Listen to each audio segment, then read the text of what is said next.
En dan nou. Op pad met een troubadour. Troubadour.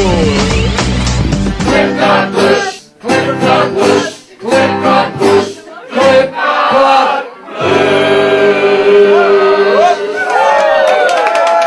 Pieter Wilkers, voegeltje in mijn gitaar is zijn laatste cd. Van die plaat komt er een clip aan. Dat doen we De Liep. Daniel Kolk van de opleiding Pop en Media aan het Friesland College maakt de clip together met Raymond de rapper. En na je wieken is het de Shining Clipkaart Plus. Maar eerst volg je Pieter Wilkers in Grains.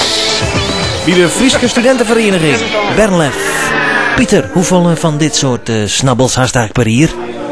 Ja, gemiddeld ongeveer, dan reken ik alles, ja. 150, 200 keer zo. Wow, dat binnen 2 treien per week en soms wel meer. Ja, we zijn nou in Grijns, maar kist het je net voorstellen ons, hè. Allerongelooflijkste, allermachtigst. Dan kist dus van alleen nog optreden in Friesland leven. Ja. Ik bij de fiscus joggen altijd naar. Klipkaart plus. Dus ik kan verzoeknummers doen of haast een Actie spelen kan. Oké. Want ik ga een veeltje vol. Ja, ik kom wel even down. Oké. Maar Pieter, gebeurt het dan ook wel eens dat ze staan te schreeuwen van Metallica, Metallica, dit is geen muziek, jong. Ja, dat gebeurt wel eens. Maar dat jij er ook bij. na je week meer onthullingen hoe Pieter Wilkers in op paard met een Troubadour. Klipkaart plus!